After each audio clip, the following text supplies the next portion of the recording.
No tempo do cativeiro, quando o Senhor me batia, eu rezava pra Nossa Senhora, meu Deus, como uma pancada doía. No tempo do cativeiro, quando o Senhor me batia, eu rezava por Nossa Senhora, meu Deus, como a pancada doía. Trabalhava na lavoura, no açúcar, no cinzal, nego era chicoteado, no velho tronco de pau. Quando cheguei na Bahia, a capoeira me libertou, e até hoje ainda me lembro das ordens do meu senhor. Trabalha, nego, nego trabalha. Trabalha, nego, pra não apanhar. Trabalha, nego, nego trabalha. Trabalha, nego, pra não apanhar.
No tempo do cativeiro, quando o Senhor me batia, eu rezava pra Nossa Senhora, meu Deus, como uma pancada doía.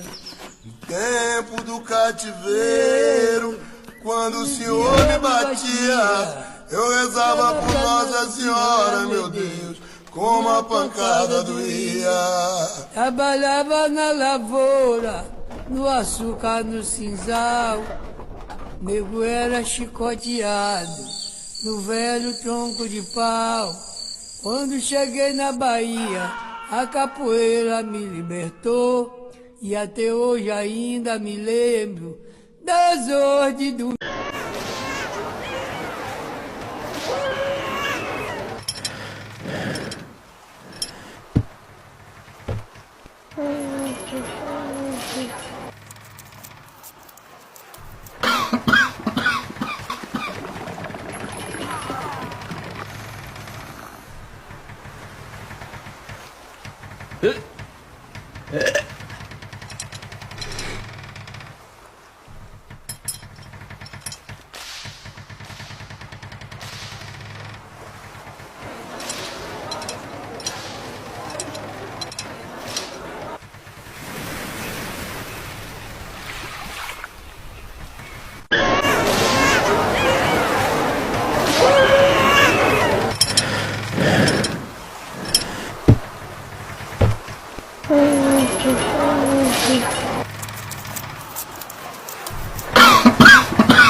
Hoje eu vim aqui para mostrar para vocês o lugar onde a lei do homem branco era escrita. Não era do papera. Para aprender a baixar a cabeça quando o feitor falar. Que sirva de exemplo para todos. Meu avô contava, o tronco não era só para castigar o corpo. Era para humilhar a alma. Era para quebrar a coragem de quem olhava.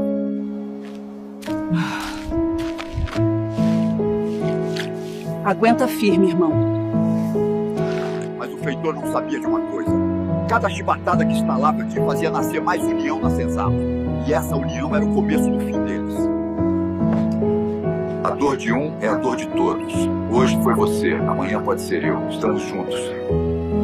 Eles achavam que isso aqui ensinava a obediência, mas o que isso aqui ensinou de verdade foi o ódio pela escravidão e a vontade de ser livre. Não aguento mais ver nosso povo no tronco. A hora de ir embora é agora.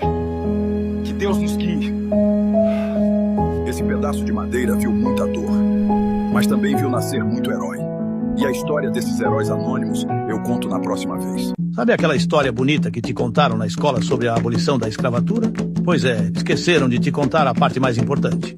E não foi por acaso. Em 13 de maio de 1888, a princesa Isabel assinou a Lei Áurea. Dizem que foi o fim da escravidão. Mas te pergunto, o que acontece quando tu solta alguém depois de 300 anos de cativeiro, sem terra, sem casa, sem R$1 no bolso? Na verdade, a tal liberdade foi só no papel. O povo negro foi jogado na rua. E os fazendeiros, esses sim, tiveram apoio do governo. Muitos foram até indenizados pela perda de seus escravos. Enquanto isso, os libertos viraram mão de obra descartável, empurrados para as periferias e hoje ainda carregam essa marca histórica. E aqui vai o que ninguém te conta. O governo brasileiro, após a abolição, começou a trazer imigrantes europeus com apoio oficial, enquanto o povo negro era esquecido. Era uma política de embranquecimento. O mais puro racismo institucional. A abolição foi uma farsa disfarçada de progresso. E se a gente não souber disso, o Brasil vai continuar sendo o país das injustiças. Na aula passada, vimos que a abolição da escravidão foi um dos fatores que ajudaram a derrubar a monarquia e a instaurar a república no Brasil.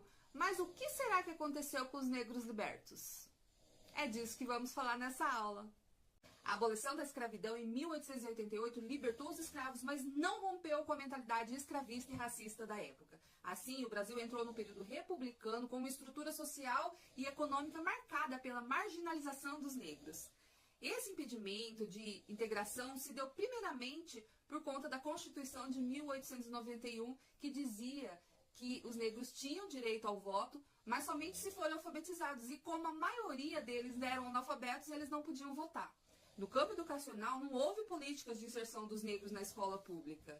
Eles conquistaram o direito à educação, mas não foram criadas condições materiais para que eles usufruíssem desse direito. Outro fator que marginalizou os negros libertos foi a falta de trabalho. Os fazendeiros e as indústrias preferiam contratar os imigrantes europeus em vez dos negros. Eles afirmavam que os negros eram preguiçosos e não eram confiáveis. Sem emprego ou sujeitos aos trabalhos mais precários e mal remunerados, os ex-escravos foram viver em habitações improvisadas em cortiços e favelas. A mentalidade escravista repercutiu também na marinha. A maioria dos marinheiros de baixa patente eram negros ou mestiços e recebiam baixos salários, eram mal alimentados e recebiam castigos físicos, penalidades que, apesar de proibida, continuava sendo praticada. Em novembro de 1910, o marinheiro Marcelino Menezes recebeu centenas de chibatadas diante do restante da tripulação. Indignados, os marinheiros de 2 encouraçados, que eram as embarcações atracadas no Rio de Janeiro, se rebelaram. Sob a liderança do marinheiro João Cândido, eles assumiram o controle dos navios e exigiram o fim dos castigos corporais na marinha, bem como o aumento salarial e melhorias nas condições de trabalho. Caso não fossem atendidos, bombardeariam a capital federal. Eclodia assim a revolta da chibata. O então presidente Hermes da Fonseca, que governou entre 1910 e 1914, aceitou negociar e os castigos corporais foram proibidos e os rebeldes anistiados, ou seja, foram perdoados. Porém, 2 dias depois, após o fim da revolta, os líderes foram presos, fuzilados ou mandados para o Acre, forçados a trabalhar na extração do látex que produz a borracha. Os negros também procuraram lutar contra a discriminação racial por meio da preservação de suas expressões culturais, religiosas, como a capoeira, o samba e o candomblé. A capoeira, cujos primeiros registros datam do início do século XIX, é uma prática cultural que mistura luta, dança, canto. Em 1890, a prática da capoeira tornou-se crime previsto por lei, com pena de 2 a 6 meses de prisão. Mesmo assim, os negros não deixaram de praticá-la e nos fins de 1930 ela deixou de ser um crime. Em 2014, a capoeira foi reconhecida como patrimônio cultural e imaterial da humanidade pela Unesco. Já na música, o samba é uma das principais expressões culturais negras que existe, pelo menos desde o final do século XIX. Por meio das rodas de samba, as comunidades afrodescendentes criaram espaços de diversão, troca de experiências e redes de solidariedade. Porém, assim como a capoeira, os sambistas também foram perseguidos. A repressão, contudo, não impediu que o samba ganhasse cada vez mais espaço, inclusive entre os brancos. Outro símbolo da resistência negra é o candomblé. A princípio, o culto aos orixás era realizado às escondidas, pois religiões de matriz africana eram perseguidas. Só no começo do século XX que começaram a surgir os primeiros terreiros de candomblé no Rio de Janeiro. Assim como no caso da capoeira e do samba, os espaços de sociabilidade criados pelo candomblé permitiram aos negros preservar manifestações dos seus antepassados e reafirmar a sua identidade. Este buraco na mina. O minerador tinha várias minas e cada mina tinha seu conjunto de escravos.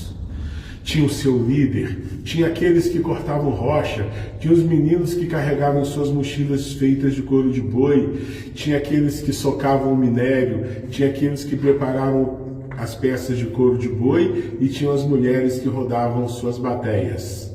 Então, toda a produção do dia era guardada no bucho.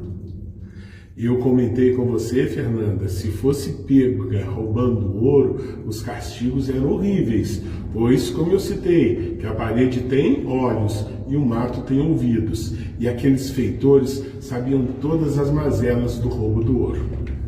E para não ter a tentação do roubo do ouro próximo de si, depositava em um recipiente que ficava dentro do bucho. Aí a expressão tá ficando rico, tá enchendo o bucho, tá com muito dinheiro, está de bucho cheio. Mas a meta tinha que ser alcançada, as 20 gramas de ouro, uma tigela de mingau de fubá. Mas por falta de sorte, naquele dia era só 10 gramas, a produção era pouca, ou 10 gramas. Então aquele 10 gramado iria ganhar somente meia tigela de mingau de fubá. A cota não foi alcançada. Tá ficando rico? Tá enchendo o bucho? O guia de minha tigela, o pedreiro de minha tigela. A solidão, o banzo, a tristeza. Quantas crianças igual a você trabalhavam nessas minas, Davi? E a mulher, a mãe nunca via, pois mulher na mina não pode entrar, diz que dá má sorte, diz que dá azar. Trabalhava nas minas somente os homens e meninos. Aí a frase é onde o filho chora, a mãe não escuta e a mãe não vê. Era ruim ficar aqui o dia inteiro, hein? Imaginou ficar aqui no escuro, Davi? Né? Da cadeia. Espero curtir, né? Pra variar. Diferente da minha fala velho, não é?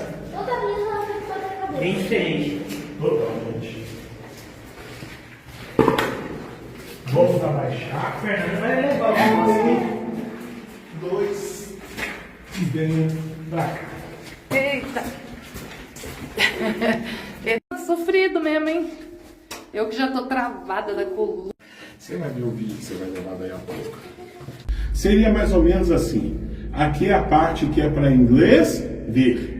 Fiscal chegou da coroa portuguesa, túnel estreito, mal iluminado, com cheiro de enxofre, ele não passava.